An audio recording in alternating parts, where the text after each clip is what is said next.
káalẹ́ o a kú iṣẹ́ látòrọ̀ Ìdùmarè yóò fi iṣẹ́ wa ìròyìn àṣálẹ́ lóde sójú ìròyìn láti lè ṣe Nta Ijebu Ode Ayọ̀mídé Ìbùkún lórúkọ oníròyìn ẹgbọ́ròyìn náà lẹ́kùnrẹ́rẹ́. Òní ni àgbáyé ń ṣe àjọyọ̀ àwọn akọ̀gùn òyìnbó ti ọdún 2025 tí ó jẹ́ ọjọ́ tí ìṣọ̀kan àgbáyé yà sọ́tọ̀ láti ṣàfihàn ipa pàtàkì tí àwọn akọ̀gùn òyìnbó kó nínú ṣíṣe àtìlẹ́yìn àti ìdúróṣinṣin fún ètò ìlera àgbáyé. Akọ̀ròyìn wa Anthony Gàdúnù nínú ìròyìn ó bójú wo akitiyan àjọṣepọ̀ láàrin àwọn akọ̀gùn òyìnbó àti àwọn òṣìṣẹ́ ẹ̀ka ètò ìlera. Ìgbìmọ̀ fún ọ̀rọ̀ iṣẹ́ òde àti ìpèsè amáyédẹrùn ní ilé-ìgbìmọ̀ aṣòfin ìpínlẹ̀ Ògùn ti gbé oríyìn fún gómìnà Dàpọ̀ Abíọ́dún lórí bí wọ́n ṣe ń tẹ̀síwájú nínú àtúnṣe àti ìmúlò òpópónà káàkiri ìpínlẹ̀ Ògùn. Ìgbìmọ̀ náà tí aṣòfin Adégòkè Adéyanjú darí nígbà tí ó ń ṣe ìbẹ̀wò àyẹ̀wò sí iṣẹ́ àkànṣe káàkiri agbègbè mẹ́tẹ̀ẹ̀ta tó ń sojú ní ilé aṣòfin tó wà ní ìpínlẹ̀ náà, tí ó sì rọ ilé-iṣẹ́ ìjọba tó ń bójútó ọ̀rọ̀ iṣẹ́ òde àti ìpèsè amáyédẹrùn láti bójútó àwọn agbaṣẹ́ṣe kí wọ́n lè ṣe iṣẹ́ náà ní ojúlówó àti ní tó kójú òṣùwọ̀n. Yẹmí Dálímọ̀ ló jábọ̀ ìròyìn. Ìgbìmọ̀ aṣòfin lórí ọ̀rọ̀ iṣẹ́ òde àti ìgbàsókè àwọn ohun amáyédẹrùn nígbà tí wọ́n ṣe àbẹ̀wò lọ sí àwọn iṣẹ́ àkànṣe tó ń lọ lọ́wọ́ ní ẹkùn ìlà oòrùn ìpínlẹ̀ Ògùn ni wọ́n ti wo ọ̀nà oní kìlómítà kan Ọ̀ṣínúbí road tìlé tó lọ sí Ọbalẹ́ndé Abẹ́òkúta road Rambalókun road nílùú Ìjẹ̀bú Òde àti Lúbà àti àwọn ọ̀nà mìíràn bẹ́ẹ̀. Wọ́n gbóṣùbà fún bí iṣẹ́ náà ṣe ń lọ síwájú sí i tí wọ́n sì rọ àwọn agbaṣẹ́ṣe lórí àwọn ìgbésẹ̀ tí wọ́n ní láti gbé láti lè mú kí nǹkan tó bọ̀ ṣẹnure lágbègbè náà. Àwọn ìgbìmọ̀ yìí ni wọ́n tún lọ sí ẹkùn ìdìbò àrígbùngbùn àti ìwọ̀ oòrùn ìpínlẹ̀ Ògùn níbi tí wọ́n ti rọ ìjọba láti tètè ṣe ọ̀nà tó lọ sí ṣàwọ́njọ Ìgànkùtù àti Ìgbógìlà. Alága ìgbìmọ̀ lórí ọ̀rọ̀ iṣẹ́ òde Adégòkè Adéyanjú wòye pé kò tí kò dára tí ọ̀nà ṣàwọ́njọ Ìgànkùtù Ìgbógìlà wà yìí ni ó nílò àtúnṣe ní kíákíá kí nǹkan lè máa ṣẹnure fún àwọn àgbẹ̀ tó ń gbé èrè oko wá sí àárín ìlú àti àwọn èèyàn tí wọ́n ń lo agbègbè náà. Wọ́n wá fi ẹsẹ̀ kan dé àwọn ojú náà tí wọ́n tún ṣe tó wà ní Ṣàngó Ọ̀tà, Ìjókòó, Àgbàdo, Òkè Àró, Àkútè àti Ìmáṣàyí Ayétòrò tí wọ́n sì gbóṣùbà fún gómìnà pé ó pín àwọn iṣẹ́ àkànṣe dọ́gbadọ́gba káàkiri àwọn ẹkùn ìdìbò mẹ́tẹ̀ẹ̀ta tó wà nípìnlẹ̀ yìí. Yẹmí Dálímọ̀ ló jábọ̀ ìròyìn. Nípa ṣíṣe ìrẹ́pọ̀tù lágbára àti ṣíṣe àjọyọ̀ àṣà àti ìtàn ìbílẹ̀, ìdílé ọba Ṣótẹ̀ Tọwọ́bọlá ní Àgùsẹ̀bí lábẹ́ olùdarí Ọ̀túnba Lateef Oyèyẹmí ti ṣe àpéjọ ìpàdé àrọmọdọ́mọ ìdílé náà tó wáyé ní Ìjẹ̀bú Òde. Ìfẹ́olúwa Àṣàolú ló jábọ̀ ìròyìn ẹgbọ́ròyìn náà síwájú sí i.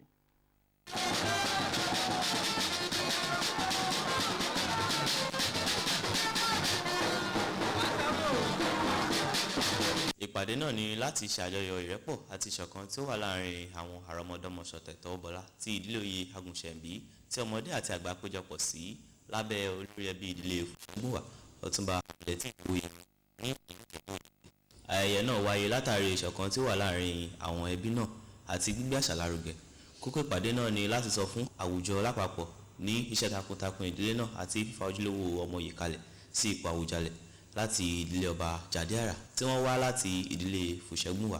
Síwájú sí adelé olórí ẹbí Ọláònípẹ̀kun Ṣọ̀tẹ̀ lábẹ́ ìdarí Ọ̀túnba Lateef Oyèyẹmí sọ wípé ìpàdé náà ni láti ṣàfihàn ìfijìn ìdílé oyè náà sí ìlọsíwájú àti ṣíṣe ètò fífa ọmọ oyè tó kún ojú òṣùwọ̀n kalẹ̀ sí ipò àwùjalẹ̀.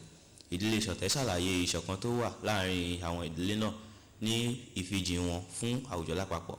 Ọ̀kan nínú àwọn ọmọ ìdílé náà nígbà tí ó ń sọ̀rọ̀ ó ṣàlàyé ìpàdé náà gẹ́gẹ́ bí ohun tí ó ń ṣẹlẹ̀ lọ́wọ́lọ́wọ́ ní ìlú Ìjẹ̀bú Òde. Láìsí àní-àní, ìpàdé yìí tó wáyé yìí yóò ní ipa pàtàkì tí yóò kó ní ìdílé Ṣọ̀tẹ̀ Tọwọ́bọlá ní Akilẹ̀ Ìjẹ̀bú lọ́jọ́ iwájú. Láti lè ṣe Nta Ijebu Ode, Michael Kaduna ṣàtúpalẹ̀ ìròyìn. Iléeṣẹ́ ọkọ̀ ojú omi jẹ́ ọ̀kan gbòógì tó di ọrọ̀ ajé àgbáyé mú, tí ó sì jẹ́ ìrọ̀rùn fún ìrìnàjò àti ìpèsè oúnjẹ fún ogunlọ́gọ̀ ènìyàn káàkiri àgbáyé. Ó sì tún jẹ́ ohun tó léwu sí àyíká omi pẹ̀lú ṣíṣe ìdọ̀tí sí omi àti ẹja àpajù àti ṣíṣe ìparun sí àwọn ohun ẹ̀dá omi. Nítorí èyí, àjọ àgbáyé tó ń bójútó iléeṣẹ́ ọkọ̀ ojú omi ti ṣe ìpinnu láti dáàbò bo omi àti ṣe ìtọ́jú omi ní ìlera nínú àjọyọ̀ ọjọ́ ìrìnnà omi ti ọdún yìí. Chukwunozo Nwaezebe ló jábọ̀ ìròyìn náà. àwọn onímọ̀ nípa ọkọ̀ ojú omi rọ ìjọba orílẹ̀-èdè Nàìjíríà láti bójú wo ìdàgbàsókè iléeṣẹ́ ọkọ̀ ojú omi ní orílẹ̀-èdè yìí.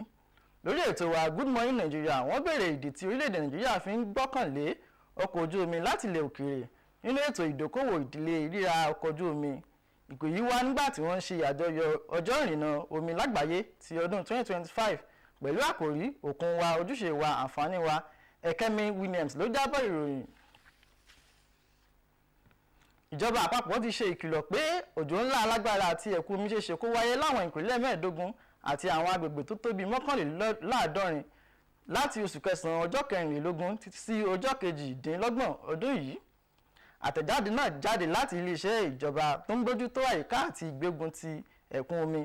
Àwọn ìpínlẹ̀ tí ó ṣeéṣe kí ẹ̀kún omi ti wáyé ní Adamawa, Anambra, Bayelsa, Borno, Delta, Edo, Imo, Kano, Katsina, Ondo, Ọ̀yọ́, Rivers, Sokoto, Taraba àti Zamfara tí ó ṣe ṣe kí àwọn ẹ̀kún omi wáyé ní àwọn agbègbè wọ̀nyí: Yegunugba, Wari, Benin City, Ogunta, Kano, Jibia, Àkúrẹ́, Ọ̀yọ́, Àódà, Ṣàgárí, Ṣẹ̀rítì àti Gúásù ni ó ṣe ṣe kí ẹ̀kún omi ti wáyé.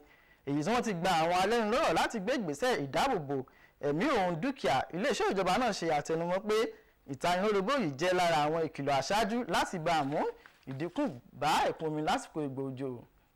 Èyí tí wọ́n rọ àwọn olùgbé, ìjọba ìbílẹ̀ àti òṣìṣẹ́ pàjáwìrì láti gbáradì sílẹ̀ àti láti ṣe àwọn ohun tí ó yẹ láti dènà ẹ̀kún omi náà.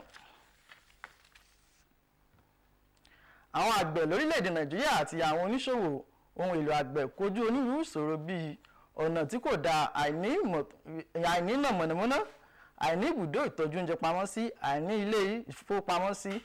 Àwọn ìṣòro onírúurú wọ̀nyí ló fà á tí ó jẹ́ pé àwọn àgbẹ̀ ní ìpínlẹ̀ Ondo pàdánù èrè oko wọn lẹ́yìn tí wọ́n ti kó èrè oko wọn. Láti lè kojú àwọn ìṣòro wọ̀nyí, ìjọba àpapọ̀ ti ṣe ìfilọ́lẹ̀ ètò ìyípadà ìmúlọ́gbìn lẹ́yìn ìkórè oko láti lè mú agbára bá ààbò oúnjẹ. Ìròyìn wa fún ti alẹ́ òní kò ní jù báyìí lọ. Ayọ̀mídé Ògúnkànbí lórúkọ tèmi. Ó dàárọ̀ o.